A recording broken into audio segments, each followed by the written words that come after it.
Learning objectives. After completing this digital module, learners will be able to understand about various economic systems of India. Learn how after attaining independence, the statesmen of the country chose the mixed system of economy in the country.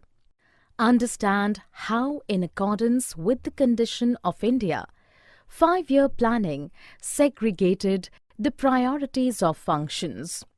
Understand how during 4th 5-year plan in agriculture, the Green Revolution was conceptualized.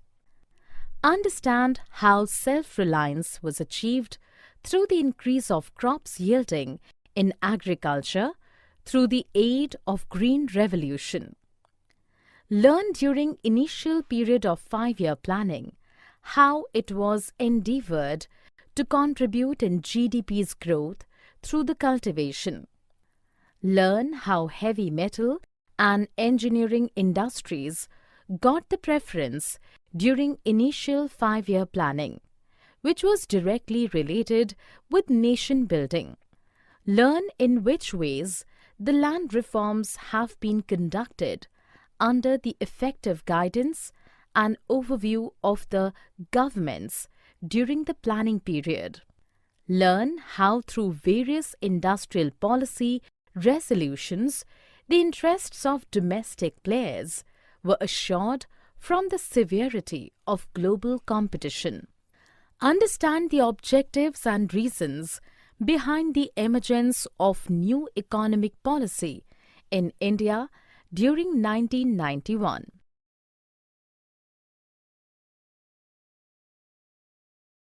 Economic systems and planning. Diversified economic systems.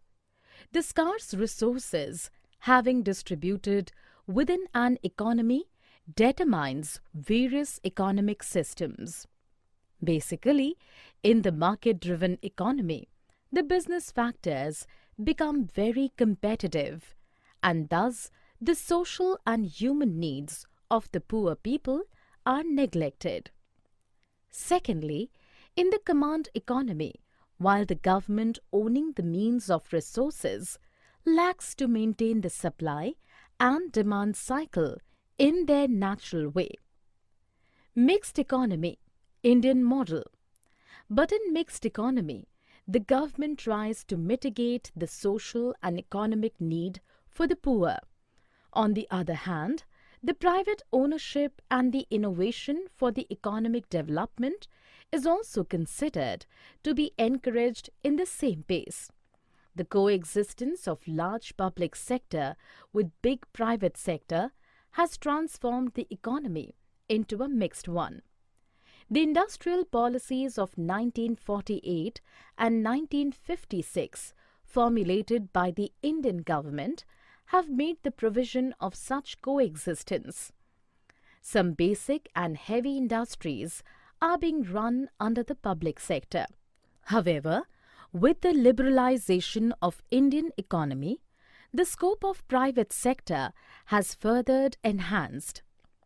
Need of the Hour Planning Commission.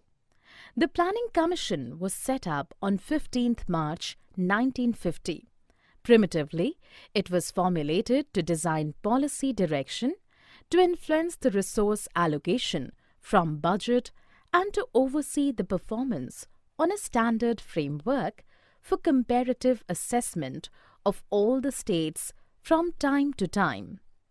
In short, it was doing the job, both that of a think tank and the function of allocation of planning resources among the central ministries and different states of India judiciously to allocate the resources. The goal of 5-year plans. The growth story. The first 5-year plan was one of the most important because it had a great role in the launching of Indian development after independence. Thus, it strongly supported agriculture production, and it also launched the industrialization drive in the country. It built a particular system of mixed economy, with a great role for the public sector, with an emerging welfare state, as well as a growing private sector. The economic growth has received the strongest priority in all of the plans. Due to low per capita income and the consequent low rate of saving and capital formation, Indian economy required a boost. This objective seems to be totally justified, particularly in the context of economic stagnation during the 2 centuries of British rule. The key sectors were agriculture, industry, power, and transport. Through rapid economic development, the country aimed at increasing national and per capita incomes. Thus, poverty was thought to be removed and the standard of living would be improved. Modernization and self-reliance. To achieve this goal, the 5th plan aimed at an increasing production of food grains. While emphasizing the increase in exports, the plan stressed the need for establishing import substitute industries as an important factor of economic self-reliance. Equal distribution of resources. In India's socio-political setup, vast inequalities was already existed. Indian plans thus aimed at reducing such inequalities so that the benefits of economic development spread to the poor. The objective of removal of poverty got its clear-cut enunciation only in that plan for the first time.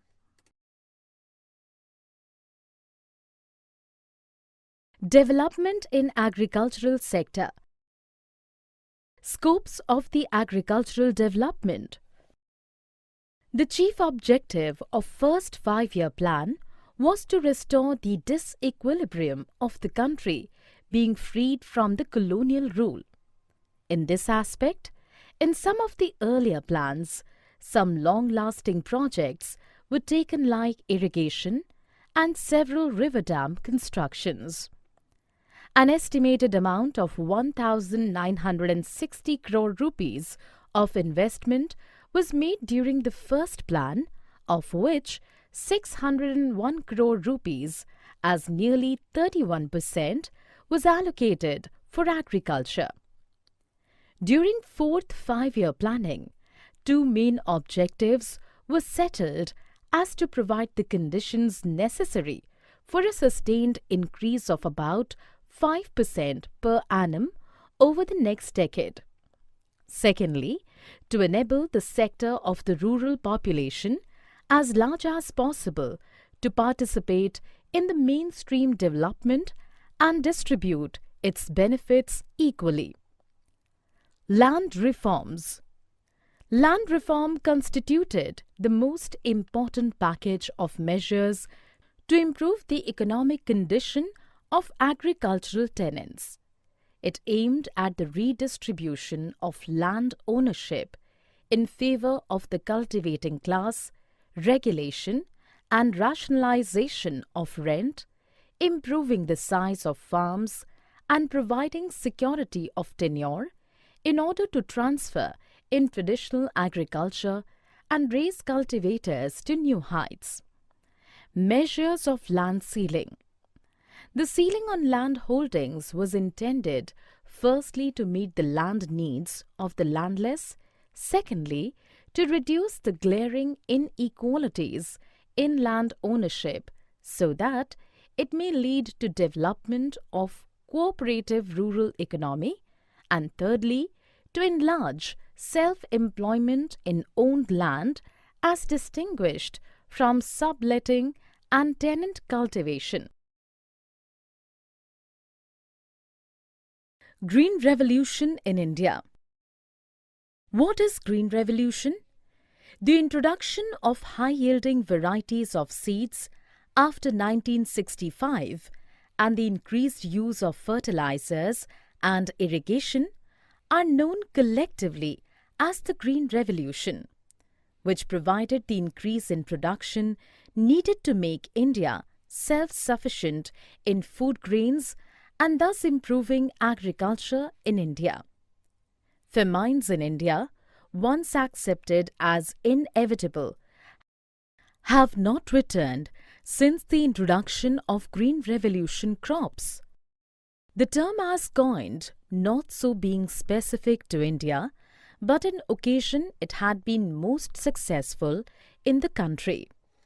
Ensuring the marketed surplus in food grains. We know that the Green Revolution continued with this quantitative expansion of farmlands. Similarly, the double cropping was a primary feature of the same.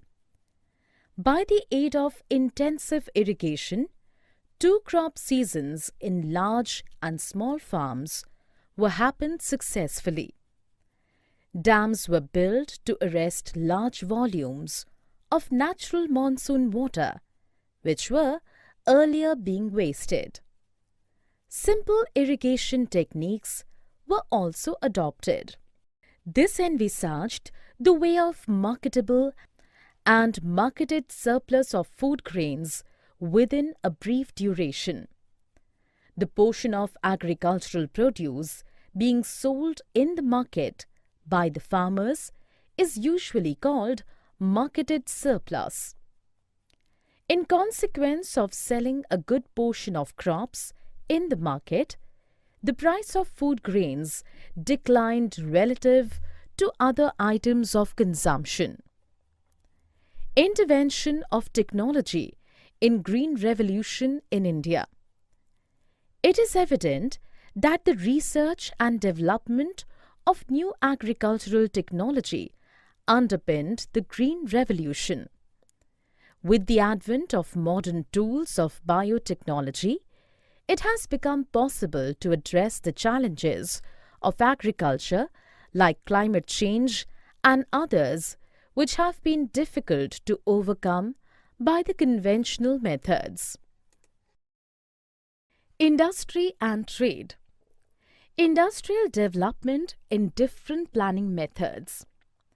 The real growth and industrial development in India started during the period of 5-year plans.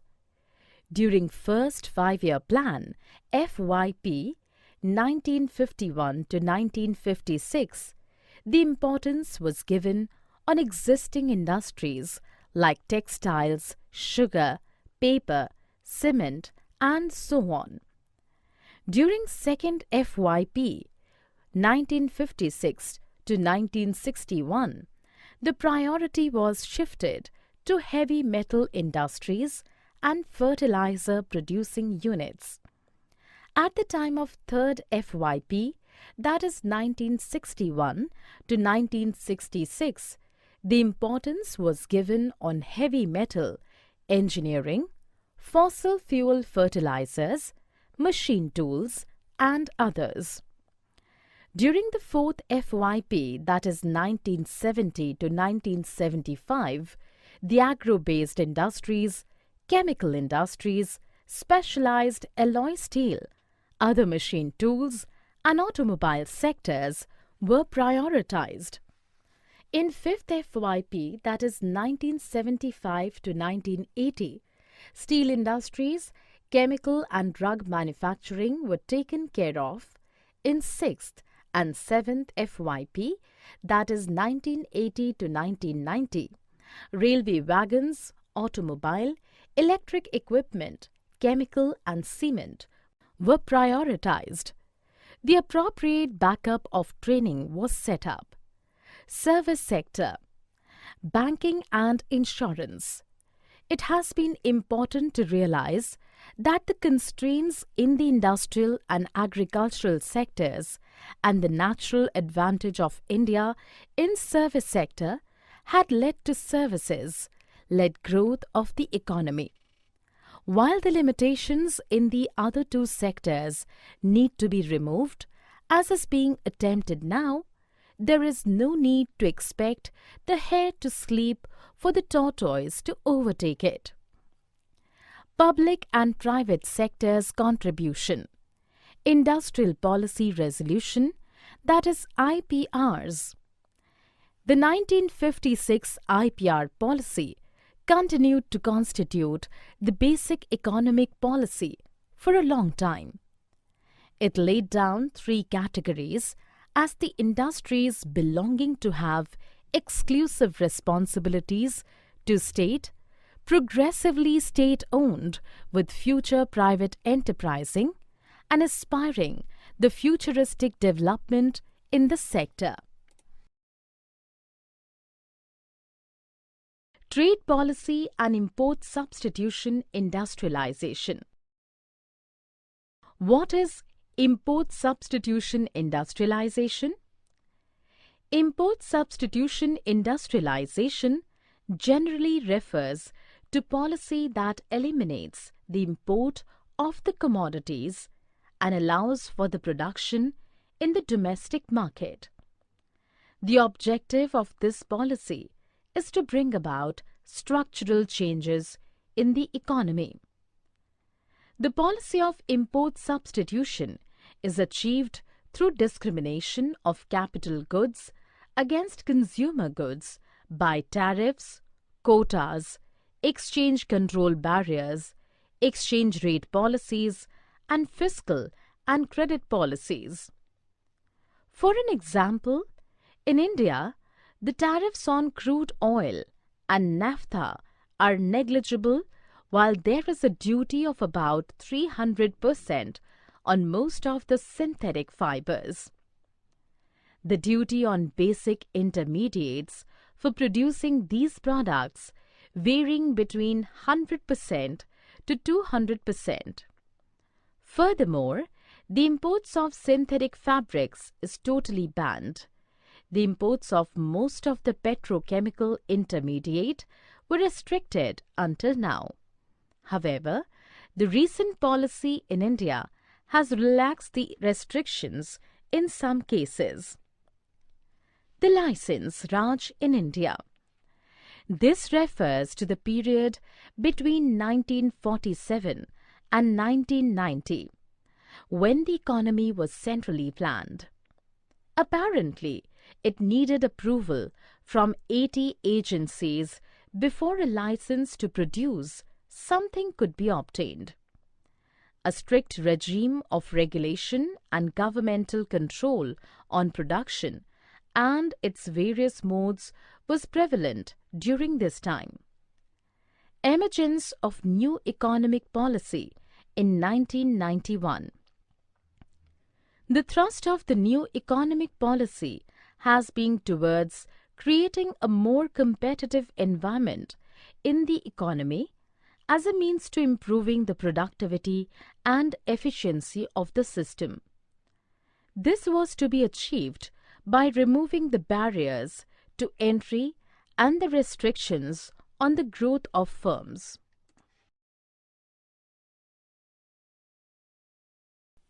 Summary. Let us summarize what we have learned. Among various economic systems, India had chosen the mixed economy, where private and public sector enterprises were categorized side by side. Through 5-year planning period, we have seen two types of planning, as basic plans and long-term perspective plans. Through the invention of high-yielding varieties of seeds, Green Revolution paced in the sector of agriculture in the country. By the aid of Green Revolution, the country got the phase of self-reliance on the production of food grains.